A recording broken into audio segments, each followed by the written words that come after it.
voilà, cet après-midi, nous partagerons avec vous cette traversée des Alpes en diaporama qui a eu lieu donc l'année dernière, départ le 1er juin, pour 96 jours d'aventure de village en village pour partager la foi, sans tente, en comptant sur l'hospitalité, sans la demander. C'est plein de rencontres, c'est extraordinaire. Et plein de besoins aussi pour partager ce message d'espérance. Et on dit souvent que les cœurs sont fermés. C'est vrai, les cœurs ont du mal à s'ouvrir à l'Évangile, mais les gens ont soif d'entendre parler de la bonne nouvelle de Jésus-Christ. Même si elle n'est pas reçue premièrement, rapidement, mais les gens ont quand même soif d'entendre autre chose. Et aujourd'hui, dans notre société dans laquelle nous vivons aujourd'hui, il y a un message à délivrer avec force, avec puissance, avec conviction, parce qu'il est celui qui change les vies, c'est le message de l'Évangile. Les gens n'ont plus de repères dans notre société. Ils ont besoin de trouver une boussole, un cap, et ce cap, c'est Jésus-Christ. Et c'est pourquoi nous voulons le partager au loin, dans les montagnes de l'Himalaya, à d'autres endroits, et puis aussi dans les Alpes, dans la vallée en Alsace, où l'on se rend souvent pour partager cette foi, parce qu'il y a des besoins, il y a une nécessité, et je dirais même, il y a urgence. Est-ce que vous êtes convaincus de cela ce matin, en tant que croyants, ayant goûté à la puissance de Dieu, de ce qu'il y a urgence à partager la bonne nouvelle de Jésus-Christ autour de nous? Alors la traversée des Alpes, je le redis, c'est sans tente, on s'en va avec un sac à dos. Et puis quand on part pour 96 jours avec le sac à dos, croyez-moi, on ne prend pas de sèche-cheveux. C'est trop lourd. Alors il faut faire le tri entre ce qui est superflu et ce qui est nécessaire. Alors vous verrez dans le diaporama, on a, pour cuisiner, entre guillemets, on a un petit réchaud qu'on utilise avec des pastilles ou qu'on complète avec du bois. Et c'est tout juste bon pour chauffer de l'eau, pour faire un café instantané, quoi. On ne va pas s'amuser à faire cuire des pâtes ou des trucs comme ça avec ce genre de matériel. On a une toute petite popote. Et puis, en fait, on fait un nombre de pique-niques froids, de repas froids, même quand il pleut ou quoi. Alors, c'est un peu désagréable, mais voilà. Sinon, il faudrait prendre un réchaud avec du gaz et puis que ça soit plus confortable. Ça serait trop lourd à porter. Donc les gens, après le diaporama, généralement retiennent « Oh, qu'est-ce que vous avez bien mangé ?» Parce que juste avant d'arriver au pays d'en haut, on retrouve des amis qui sont en Suisse. Et en Suisse, vous savez, on mange la fondue. Et puis le lendemain, on enchaîne avec la raclette. Alors les gens retiennent cela. Mais je peux vous assurer qu'on fait du pique-nique froid. Et quand quelqu'un nous accueille, nous offre l'hospitalité, un simple pas de pâtes, c'est grandiose. Grandiose, c'est du bonheur, c'est chaud, ça fait du bien, c'est bon. Et puis alors quand les gens nous proposent des choses faites maison, alors ça c'est extraordinaire. Parce que le fait maison, on y a mis du cœur, on y a mis du goût, c'est de qualité. Et Véro et moi-même, nous aimons bien les choses faites maison. Véro fait des confitures, j'aime bien faire le pain, faire des yaourts, enfin des choses comme ça, fait maison. Et dans la traversée des Alpes, un jour avant d'arriver dans le pays d'en haut, en Suisse, d'atteindre notre but, après 95 jours d'aventure, une amie nous offre une tome faite maison. Elle a des vaches et elle a fabriqué son fromage, une tome. Le problème, c'est qu'elle faisait 1,2 kg. Alors vous voyez, prendre 1,2 kg dans le sac, là, on se dit non, on ne peut pas. Mais comme c'était le dernier jour, on a dérogé à notre règle, on dit bon, on l'accepte, on la prend. Et puis c'était vraiment un témoignage d'affection, d'amour pour nous, de nous offrir cette tome. Et la maman nous a même rajouté un pot de confiture où elle avait écrit « Pour Phil et Véro » dessus. Alors on est reparti avec tout ça dans le dos pour 24 km de notre dernière étape. Et puis juste avant d'entrer dans le pays d'en haut, on rencontre une dame, elle était prête à mettre la clé dans sa voiture, à partir, et puis je la salue, je lui dis bonjour. Puis elle nous voit avec les sacs, elle nous dit « Mais où vous conduit votre promenade ?» Alors j'ai dit « À Châteaudet ». Bon, il n'y avait rien d'extraordinaire, c'était encore une quinzaine de kilomètres peut-être pour l'atteindre. Mais quand je lui ai dit que nous étions partis de Nice, elle est restée toute surprise. « De Nice ? Oh, cela vaut bien un sirop !» Et voilà qu'elle laisse tomber sa voiture, elle nous invite à la maison, et puis elle découvre le sens de notre voyage, le partage de la foi, pourquoi nous voyageons de village en village. Et du coup, on fait face à une avalanche de questions. Et cette femme, Monique, nous bombarde de questions, nous demande beaucoup de choses, à tel point que les heures tournent et elle nous garde à manger. Alors, tout en discutant, ensemble, nous partageons au sujet de la foi. Et on découvre qu'en fait, Monique est une chrétienne protestante. Mais elle croit aussi en la réincarnation. Elle associe des notions du bouddhisme, de l'islam. Elle a touché aussi à des pratiques occultes. Elle est très perturbée dans son être intérieur. Et en fait, on découvre en discutant avec elle qu'elle a ouvert la porte à plein de choses. Et tout au long de cet échange, du repas, nous parlons de Jésus, de ce qu'il est le chemin de la vie. Il est celui qui a donné sa vie à la croix. On explique le sens de la croix. On explique de ce qu'il est la seule source de salut, de ce qu'il est le sauveur et qui a besoin d'une rencontre personnelle en passant par la repentance. Et Monique est alors toute bousculée dans sa religion, sa croyance faite maison. Le fait maison, ça peut être bon. Quand c'est du pain, quand c'est des yaourts, quand c'est de la confiture, des bons petits plats faits maison, c'est parfait. Mais quand on commence à se lancer, à se faire une religion faite maison, là, ça devient dangereux. Ça devient dangereux. Cette femme a appris un peu de ceci, un peu de cela. Elle a mélangé des religions, de la philosophie. Elle a mélangé des pensées, des croyances exotiques. Et tout cela a composé une religion faite maison. Monique n'est pas la seule personne que nous ayons rencontrée dans les Alpes à se composer, à faire sa religion.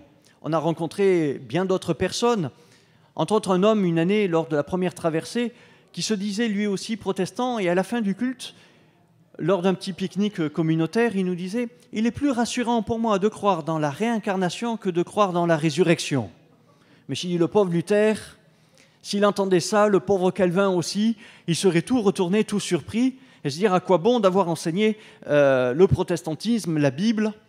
Et puis ça donne des fois des trucs vraiment bizarres. Lors de la traversée, on a rencontré des gens, une journée, ils disaient tous « Oh, on est athées ». En fait, ça voulait dire « On ne veut pas discuter du sujet ». Ce n'est pas qu'ils étaient vraiment athées, mais on ne veut pas aborder le sujet. Et on a rencontré un couple qui nous disait « Nous sommes catholiques athées ». Ah, je me suis dit « Tiens, catholique athée, tiens, drôle de combinaison ». Je n'avais pas pensé à cela. Lionel Jospin y avait pensé en disant lors d'une campagne électorale « Je suis protestant athée ». Quand même des associations de mots un peu surprenants. Et en fait, chacun fait sa petite salade niçoise, fait sa petite composition, et c'est du fait maison. Et quand je parle de salade niçoise, je sais de quoi je parle puisque je suis niçois. Donc on prend un peu tous les ingrédients et puis on fait sa salade niçoise. Ce matin, j'aimerais vous amener des Alpes, où nous venons de passer un petit moment, dans une autre région montagneuse, la région montagneuse d'Éphraïm, dans les montagnes d'Éphraïm, au nord de Jérusalem, et en même temps faire un bond en arrière jusqu'à 1400 ans avant Jésus-Christ. Et nous allons faire une lecture dans le livre des Juges, au chapitre 17 et verset 1er. Livre des Juges, chapitre 17, verset 1er.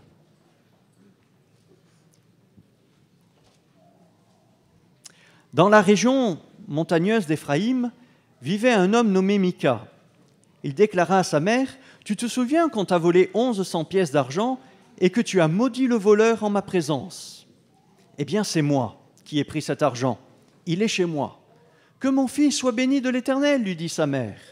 Il rendit les 1100 pièces d'argent à sa mère qui dit « Je consacre cet argent à l'Éternel en faveur de mon fils pour en faire une statue et une idole en métal fondu. Je vais donc te le rendre. » Le fils remit l'argent à sa mère qui en préleva 200 pièces d'argent pour les donner à un orfèvre. Celui-ci en fit une statue et une idole en métal fondu qu'on plaça dans la maison de Mika. Ayant donc chez lui un lieu de culte, il fit faire une autre statue et des idoles domestiques, puis il établit prêtre l'un de ses fils. En ce temps-là, il n'y avait pas de roi en Israël. Chacun faisait ce qu'il lui jugeait bon. Alors, il y avait là un jeune lévite, originaire de Bethléem en Juda, qui appartenait à la tribu de Juda. Il résidait là. Il avait quitté Bethléem pour aller s'établir là où il trouvait un domicile. En cours de route, il était arrivé dans la région montagneuse d'Éphraïm, jusqu'à la maison de Mika. « D'où viens-tu » lui demanda celui-ci. « Je suis un lévite, répondit-il, de Bethléem en Juda. Je suis en route pour m'établir là où je trouverai un endroit. » « Eh bien, lui dit Mika, reste donc chez moi. Tu me serviras de père et de prêtre, et je te donnerai 10 pièces d'argent par an, en plus des vêtements et de la nourriture. » Le Lévite entra dans son service. Il accepta de rester chez cet homme qui le traita comme l'un de ses fils. Mika établit le Lévite dans sa charge, et le jeune homme devint donc son prêtre. Il logea dans sa propre maison. Mika dit, « Maintenant je suis certain que l'Éternel me fera du bien, puisque j'ai pu avoir un Lévite pour prêtre. » Voilà une histoire quelque peu surprenante. Et on pourrait se poser la question à savoir, mais qui est cet homme Mika ? Mika faisait partie de la tribu d'Éphraïm, l'une des 12 tribus d'Israël, et c'était un homme qui avait la connaissance de la loi de Moïse que Moïse avait reçue sur le mont Sinaï. C'était un homme qui était croyant. Il connaissait l'histoire de Dieu, de la sortie du peuple d'Israël d'Égypte, par la main puissante de Dieu. Il connaissait l'histoire des 10 commandements.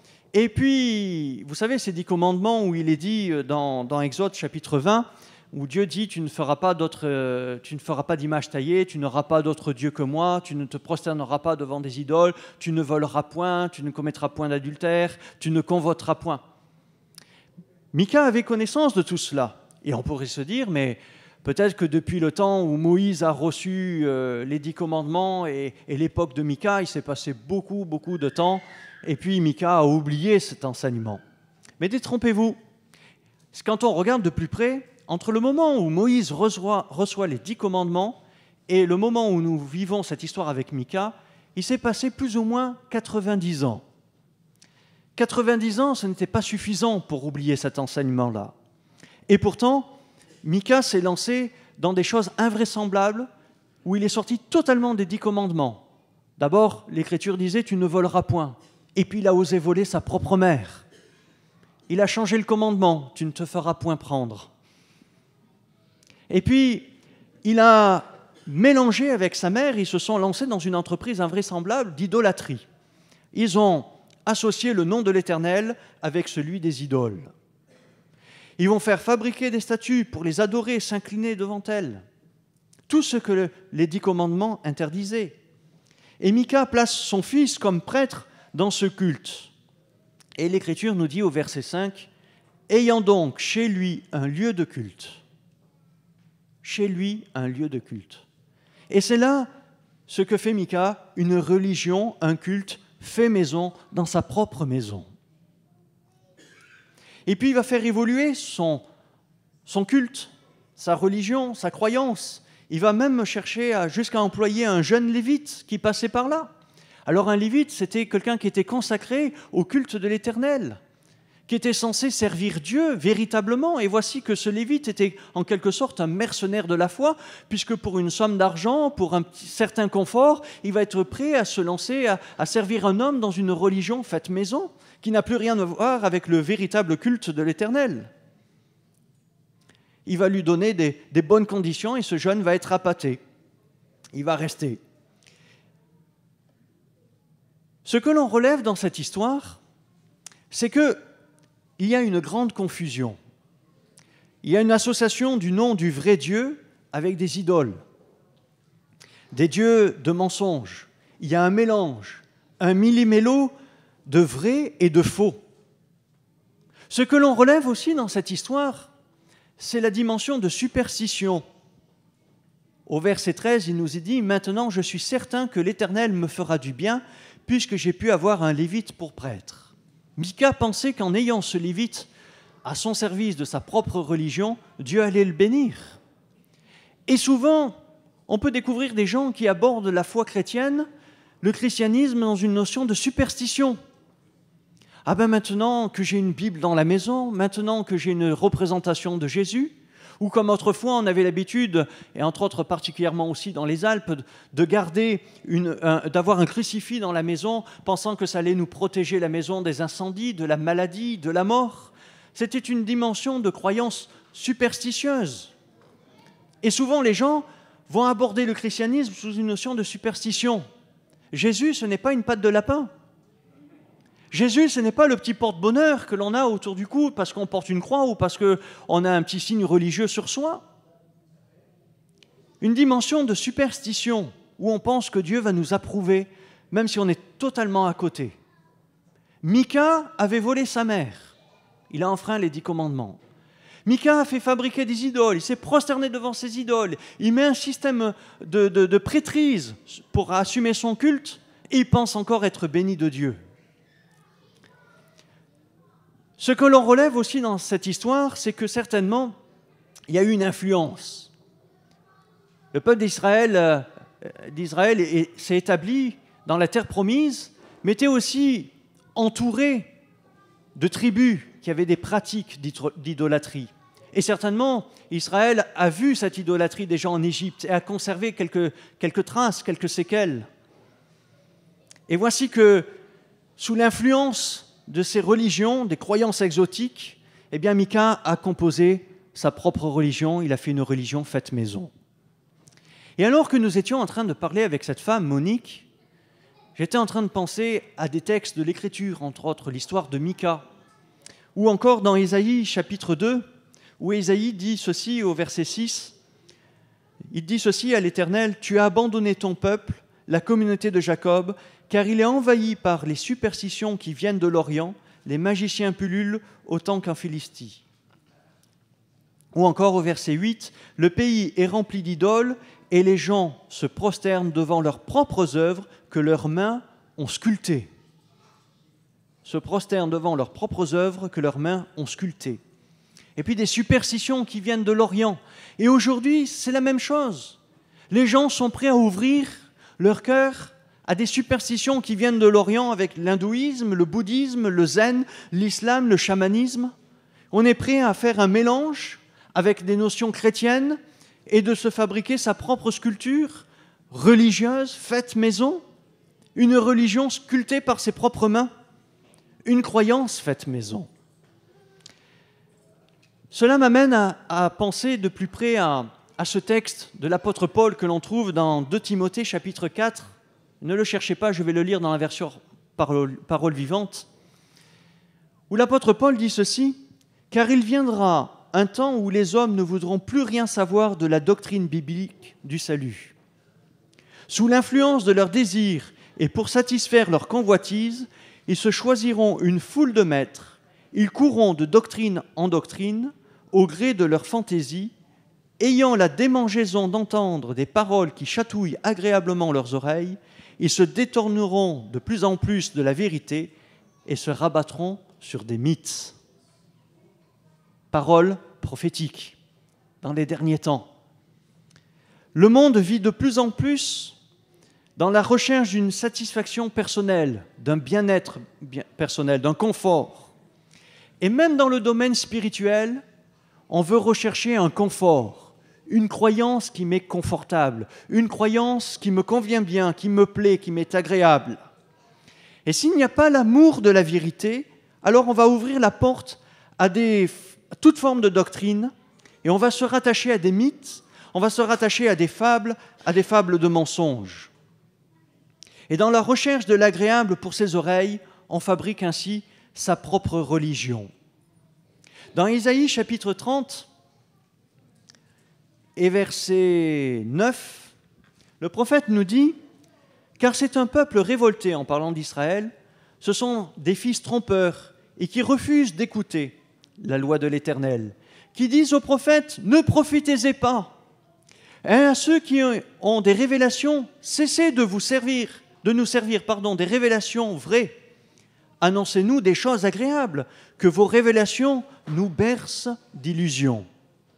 Sortez des bons chemins, quittez les sentiers droits, cessez de nous importuner avec le Saint Dieu d'Israël. Cessez de nous servir des révélations vraies. Donnez-nous des paroles qui nous bercent d'illusions. Et aujourd'hui, quand on partage le message de l'Évangile, quand on parle de péché, les gens disent « Oh non, ne viens pas me parler de ton péché, du péché.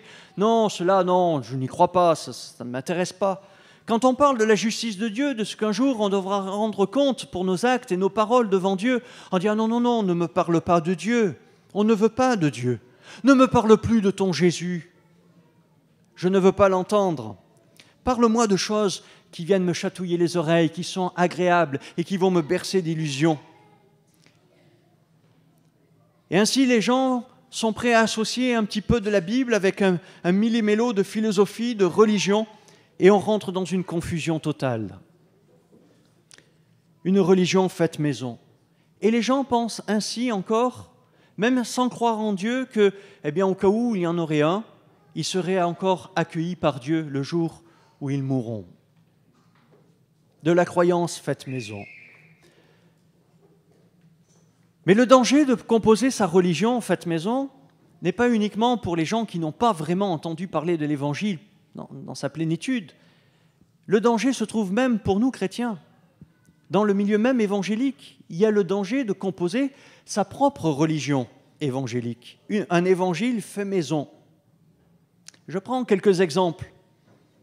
L'évangile de prospérité, où l'on apporte un enseignement où l'on va dire aux gens, mais si vous devenez chrétien, mais Dieu va vous bénir, si vous marchez avec Dieu, Dieu va vous bénir. Et puis vous allez avoir une prospérité dans votre travail, une prospérité dans vos richesses. Et les gens vont adhérer à cette notion d'évangile de prospérité parce que c'est un évangile intéressant, où on vient à Dieu non pas pour Dieu, mais on vient à Dieu pour ce qu'il peut nous donner. C'est comme un enfant qui va porter beaucoup d'affection à son grand-père parce qu'il a une grosse banque de bonbons à lui donner plutôt que de l'amour qu'il va recevoir de son grand-père. Un évangile de prospérité, un évangile fait maison. L'évangile du zéro malade. Vous connaissez ça, l'évangile du zéro malade? Non, je vais vous expliquer.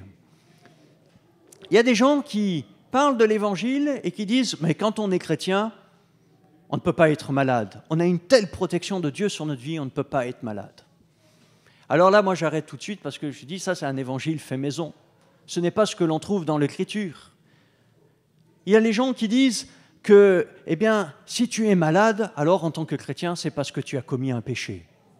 Tiens, c'est comme les disciples qui posaient la question à Dieu en voyant un aveugle de naissance. Ils disaient, mais c'est cet homme-là qui a péché ou ce sont ses parents? On rattache toujours l'infirmité, la notion d'infirmité, de maladie, à la notion de péché. Mais Jésus, ce n'est pas ce qu'il a enseigné. Et puis aujourd'hui, si on devait être aveugle parce qu'on est pécheur, on ne serait pas capable de se voir les uns les autres dans cette salle. Et le monde entier serait aveugle, parce que nous sommes tous pécheurs. Donc la maladie n'est pas liée à ce fait-là, forcément. Et puis, dans cet évangile du zéro malade, il y a aussi le fait que on vient dire aux gens, si tu n'es pas guéri, c'est parce que tu manques de foi. Voilà, comme ça, au lieu d'encourager le malade dans son épreuve, dans sa difficulté, on l'achève totalement. On le démoralise. L'évangile du zéro malade, l'évangile du mouvement supérieur, du mouvement qui va dire, nous sommes en quelque sorte les meilleurs, nous sommes les seuls à détenir la vérité, mais tout cela, ce n'est pas l'évangile réel, c'est un évangile fait maison que l'on fabrique. L'évangile légaliste, où l'on va imposer des choses, des jougs sur la vie des croyants. Et ceux qui imposent ces jougs ne vont pas les porter eux-mêmes. Un évangile où l'on va enchaîner les croyants plutôt que de les amener dans la vie, dans le chemin de la liberté. Un évangile fait maison. L'évangile de l'adhésion intellectuelle, où on prêche un évangile facile, on va dire « venez à Jésus, puis tout ira bien », sans passer par la case repentance, où des gens vont adhérer à la dimension de l'Évangile, mais avec leur pensée en disant « oui, je crois que Jésus a existé il y a 2000 ans, qu'il est le Fils de Dieu, oui, bon, peut-être, mais il n'y a pas la profondeur de la repentance, il n'y a pas un changement de vie, un changement de mentalité. C'est un évangile facile, un évangile qui est confortable. » Des chrétiens s'attachent à des doctrines auxquelles Dieu lui-même n'a jamais pensé. Des fois, je pense, Dieu doit être surpris quand il dit « j'ai donné ma parole » et puis quand je vois « oh tiens, ils l'ont interprété comme ça, ma parole ». Mais quelle imagination pour faire sortir cela de mon écriture. Parce que nous ne manquons pas d'imagination pour tordre l'écriture et fabriquer sa petite religion faite maison. L'apôtre Paul dit ceci dans 1 Timothée chapitre 4, « Ils prêteront l'oreille à des beaux parleurs qui leur présenteront des doctrines inspirées par des démons. » Voilà la source d'un évangile fait maison, inspiré par des démons. Et Jésus dit de ces gens-là, ils viennent en vêtements de brebis, mais au-dedans, ce sont des loups ravisseurs. Et il y a tellement de dégâts qui se font dans les églises à cause de ces faux prophètes qui véhiculent un enseignement qui n'est plus basé sur l'Évangile, mais des gens qui vont déformer l'Évangile et qui vont être inspirés par des démons pour détourner les chrétiens de la foi authentique. Des gens qui vont amener des fables habilement conçues et qui aujourd'hui vont utiliser même Internet pour se répandre totalement et même s'inviter chez vous et s'inviter dans votre cœur avec leurs pensées pour vous détourner de la foi véritable et faire un évangile personnalisé, un évangile fait maison, où on choisit ses ingrédients. Et on serait peut-être tenté de faire un évangile fait maison pour qu'il soit un évangile confortable. Les gens font leur religion maison ou un évangile fait maison parce qu'on veut un évangile qui soit confortable, facile à vivre, qui soigne son ego, son bien-être. Mais j'aimerais dire ceci, c'est que l'évangile n'a jamais été confortable. Et chaque fois que l'on lit l'Écriture, qu'on se penche sur les renseignements de Jésus, eh bien, il y a quelque chose qui vient percuter notre cœur, qui vient nous reprendre, qui vient nous façonner tout à nouveau, qui nous dit, sur cette action-là, tu as mal agi, sur cette parole, tu as mal parlé. Ton attitude ne correspond pas à ma sainteté, à ce que j'attends de toi. L'Évangile doit toujours reprendre notre cœur. L'Évangile ne nous amène pas dans une zone confortable. L'Évangile nous amène à donner sa vie à Dieu et à se laisser changer par Dieu. Si l'Évangile est devenu confortable à sa lecture pour toi, alors arrête de lire entre les lignes, mais lis réellement les lignes. Et ne fais pas que lire l'Évangile, mais reçois l'Évangile dans ton cœur et mets-le en pratique. Et là, pour le mettre en pratique, on va se rendre compte que c'est dérangeant, que c'est difficile. Juste un exemple. Pardonne-nous nos offenses, comme nous pardonnons à ceux qui nous ont offensés. Alors on préfère lire entre les lignes, c'est plus facile à lire, c'est surtout plus facile à vivre. Mais là, ça nous dérange, parce qu'on sait qu'il y a des choses à remettre à plat avec certaines personnes. On sait qu'il y a des choses à régler avec Dieu dans la notion du pardon et vis-à-vis du prochain. L'Évangile est dérangeant. L'Évangile nous fait sortir de notre confort. L'Évangile, ce n'est pas une croyance facile, ce n'est pas une croyance personnelle, ce n'est pas une croyance faite maison. Alors, je me suis amené à me poser la question, y a-t-il une différence entre croyance et foi ? Alors, j'ai regardé dans le dictionnaire, j'ai cherché le mot croyance. Définition, quelqu'un qui a la foi. Je me suis dit, bon. Alors, je suis allé voir le mot foi, quelqu'un qui a une croyance. Alors, je me suis dit, on tourne en rond, ça ne va pas, c'est pas dans le dictionnaire, il faut regarder. Je me suis dit, je vais aller voir dans la Bible et voir ce que Dieu dit de la chose. Et puis j'ai pris alors 3 mots au sujet du mot croyant qui sont semblables dans notre Bible en français à première vue. Et le premier, on le trouve dans Matthieu chapitre 20, verset 10. Ne le cherchez pas. C'est la parabole du vigneron et des ouvriers. Donc Jésus donne l'image du royaume de Dieu où un vigneron vient employer des gens sur une place publique, il les envoie à travailler dans sa vigne, et puis il revient quelques heures, il en emploie d'autres, il les envoie dans sa vigne, et puis à la dernière heure, il prend des ouvriers et les envoie dans sa vigne. Et au moment de payer, il commence par les derniers employés, et il leur donne le salaire qu'il avait promis aux premiers. Et donc l'Écriture nous dit, croyant recevoir davantage, voilà. Et ce mot croyant recevoir, c'est le mot nomizo, juger, penser, supposer, suivre une coutume ou un usage. On est dans la supposition. Le deuxième mot, l'exemple est dans Actes chapitre 27, verset 13, c'est le 4e voyage de l'apôtre Paul.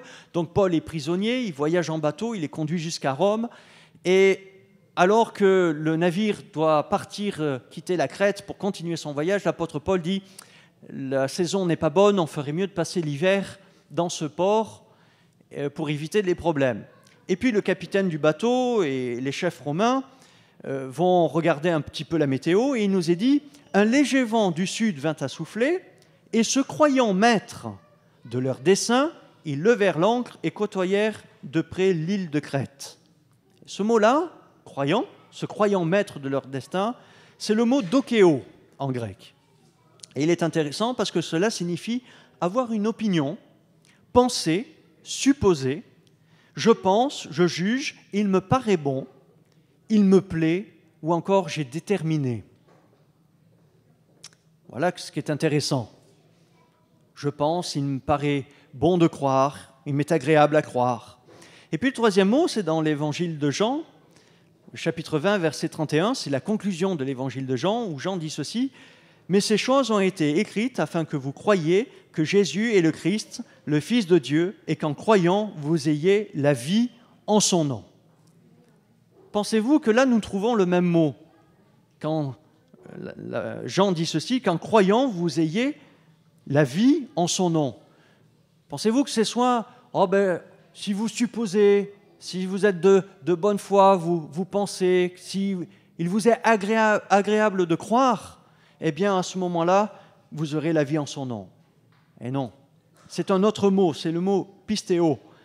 Être persuadé, placer sans confiance, se confier dans Jésus ou Dieu comme capable d'obtenir ou de réaliser quelque chose. C'est la foi qui sauve.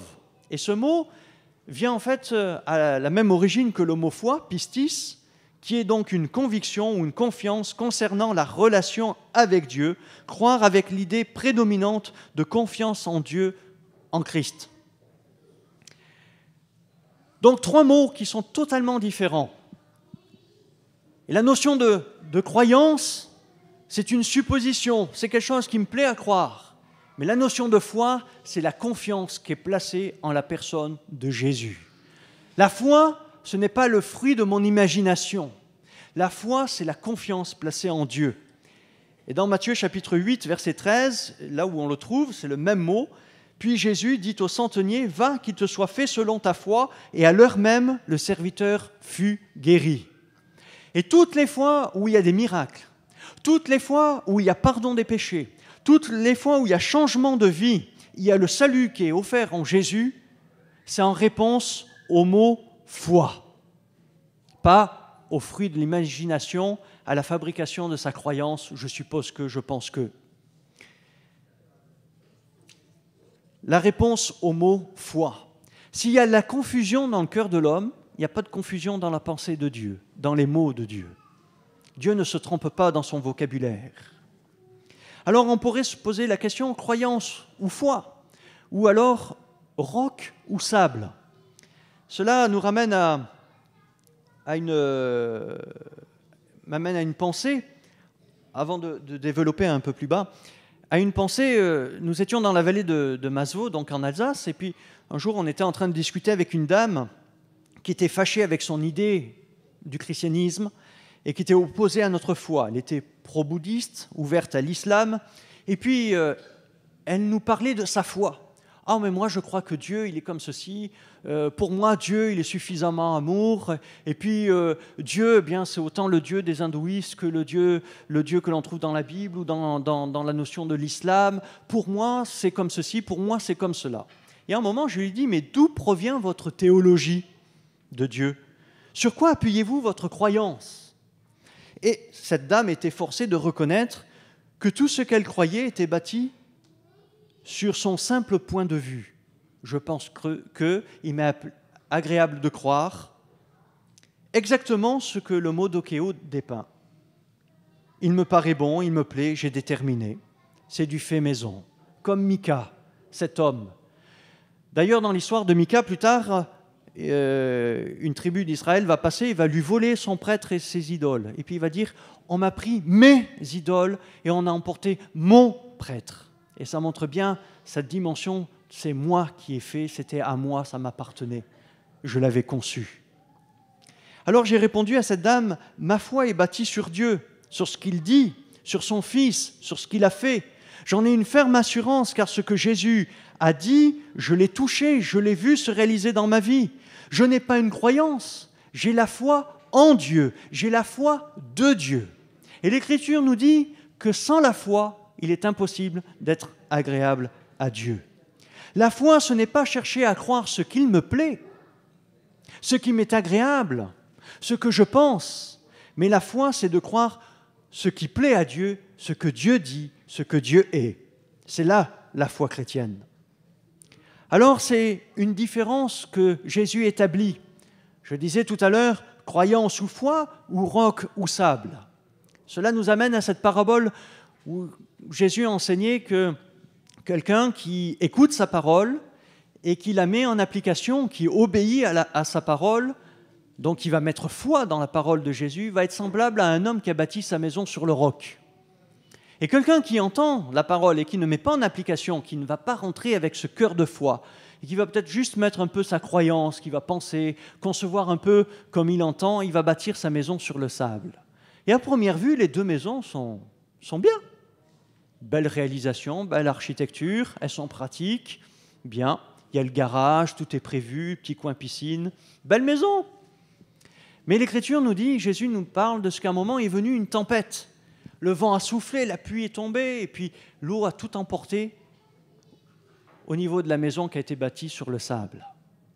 Et cela me fait penser, en fait, ça a été une tempête qui est venue révéler les fondements de notre construction. Et un jour, ce que nous croyons sera éprouvé. Et viendra faire une séparation, à savoir si ce que nous avons développé dans notre vie a été une croyance ou a été la foi dans la personne de Jésus, la foi dans l'Évangile. Le problème, c'est que la tempête qui vient éprouver cela, souvent se manifeste au moment du grand saut. Vous comprenez ce que je veux dire, le grand saut? Le moment où on quitte cette terre, le moment où on ferme ses yeux et où l'on s'en va face à l'éternité. Et là, c'est le moment révélateur, savoir si ce que j'ai cru m'amène dans le salut de Dieu ou ce que j'ai cru m'amène dans la perdition. Ça va faire le tri entre croyance et foi, entre perdu et sauvé. Et en cela, il n'y a pas de retour possible. Alors j'aimerais te dire ce matin, ne laisse pas la mort éprouver ta foi, mais fais-le toi-même. Sonde ton cœur, ta vie, à savoir si tu as une croyance jusqu'à ce jour dans ton cœur, même une croyance évangélique, ou si tu as la foi en la personne de Jésus, dans sa parole. Et pour cela, j'aimerais vous poser quelques questions, mais ne répondez pas, faites-le dans votre cœur, mais quelques questions à savoir s'il y a une croyance ou une foi qui est véritable dans votre cœur. Ai-je une croyance de coutume, de tradition religieuse reçue de mes parents? Ai-je une croyance porte-bonheur, superstitieuse? Est-ce qu'à l'image de Monique ou de Mika, j'ai fabriqué ma propre croyance? Est-elle un millimélo établissant une conception de vie, de salut, sur la seule base de « il me plaît, il me semble bon » ? Ou ai-je la foi en Jésus seul, construite sur la seule fondation de sa parole, son évangile, le sien, pas le mien? Ma foi en Dieu m'a-t-elle donné l'assurance du pardon de mes péchés, du salut? Si tu ne peux pas répondre avec assurance sur ces deux dernières questions, eh bien alors, il faut peut-être arriver à faire comme Monique s'est proposé de le faire. À la fin de notre entretien dans ce chalet, Monique s'est dit, eh bien, il y a du nettoyage à faire. Et dans le diaporama, alors qu'on rapporte cette histoire, il me fallait une image pour soutenir cette parole. Il y a du nettoyage à faire. Alors j'ai pris l'image que j'avais photographiée à l'entrée d'un chalet en Suisse. Et vous savez, en Suisse, il y a toujours un balai qui est à côté de la porte. Toujours, pour nettoyer le devant de la porte. Et alors j'ai zoomé dans cette photo et j'ai pris la partie du balai. Et alors que Monique disait, eh bien, il y a du nettoyage à faire, j'ai mis l'image du balai. Si aujourd'hui, tu te rends compte que ta croyance n'est que le fruit de ton imagination, ta conception, si tu réalises que ce que tu pensais être la foi dans l'Évangile n'a été qu'une dimension de croyance, de croire dans un Évangile que tu t'es fabriqué, où tu as pris les choses agréables seulement, eh bien, j'aimerais te dire ce matin, il y a du nettoyage à faire, il y a un coup de balai à donner. Parce que la croyance ne nous amène pas dans le salut. C'est la foi en la personne de Jésus qui nous sauve. Qu'il n'y aura aucun autre nom qui ait été donné parmi les hommes par lequel nous devons être sauvés. C'est le nom de Jésus. Le nom de Jésus, c'est la foi dans sa personne, dans son enseignement. C'est la foi dans sa personne qui nous amène à cette rencontre personnelle avec lui qui va nous sauver. Non pas le fruit de mon imagination, ma croyance personnelle. Il est important de faire ce nettoyage, de faire ce tri, si cela n'a pas été fait encore dans notre cœur. J'aimerais vous inviter à fermer vos yeux et à prier un instant. Et vraiment à sonder votre cœur. Peut-être que cela fait des années que tu te dis être un chrétien évangélique. Mais pendant ces années, tu as accumulé beaucoup de choses, de pensées, d'enseignements. Tu t'es fait ta propre petite école de théologie peut-être. Et je ne dis pas cela en te jugeant, loin de là. Je ne veux juger personne, mais je veux juste mettre en garde. Tu as fait peut-être ta propre théologie de l'Évangile. Mais le problème, c'est que tu t'es écarté de la parole de Dieu, tu t'es écarté de la foi qui sauve. Ou peut-être quelqu'un parmi nous a adhéré à venir aux réunions, à écouter l'Évangile, à ouvrir de temps en temps sa Bible, mais à garder des anciennes coutumes. Je disais tout à l'heure à Pernetti, comme cela se fait parfois à Haïti, des gens deviennent chrétiens, mais gardent encore des pratiques du culte vaudou. Ou encore, des gens qui ont pratiqué des choses occultes vont rentrer dans la dimension de l'Évangile, mais vont continuer à toucher à ces choses, à du spiritisme, à de l'idolâtrie, à consulter des guérisseurs ou autres, parce qu'on pense on croit que cela est bien, cela me convient. La Bible n'approuve pas ces choses-là. La Bible appelle à une intégrité de cœur, à une foi investie dans la seule personne de Jésus, et qui nous amène dans une dimension de repentance, de changement de mentalité, de changement d'attitude, pour que notre vie cadre sur son enseignement. Sonde ton cœur ce matin et regarde si tu as bâti ta maison sur la Bible, sur Jésus, sur le rocher, ou si tu l'as bâti sur le sable. Alors que nous avons encore nos yeux fermés, j'aimerais dire ceci. La croyance, elle est confortable parce qu'elle n'engage personne. Ah oui, mes parents étaient chrétiens, donc je viens encore aux réunions parce que ça m'est agréable et puis je respecte la pensée de mes parents ou de mes grands-parents. Mais il n'y a pas d'engagement, c'est une croyance. Il n'y a pas d'engagement. La foi, elle s'implique, elle se donne. C'est pour cela qu'il y a la notion du baptême. Je m'engage avec Jésus pour une vie nouvelle avec lui. Je ne regarde pas mon confort, mais je regarde à l'avantage du royaume de Dieu. Je regarde à l'avantage du prochain. Ça, c'est la dimension de la foi. Seigneur Jésus, nous voulons te prier afin que nos cœurs s'ouvrent devant toi et que nous soyons tous dans cette salle, et moi-même, sincères devant toi. Nous ne voulons pas nous amuser à fabriquer notre religion, à croire ce qui nous est agréable, à prendre des parties de ta parole et à délaisser les autres. Mais nous voulons avoir une foi qui soit intègre, placée en toi et en toi seul. Parce que notre salut en dépend, parce que tu es la vie en abondance. Et que si nous ne mettons pas notre foi en toi, nous ne pouvons pas parvenir à cette vie et vivre la vie d'éternité que tu nous offres. Seigneur, viens toucher nos cœurs ce matin. Et je te prie d'encourager tous ceux qui ont besoin de faire un nettoyage dans leur cœur, de donner un coup de balai dans leur croyance et d'avoir une foi sincère en toi, dans le nom de Jésus. Amen.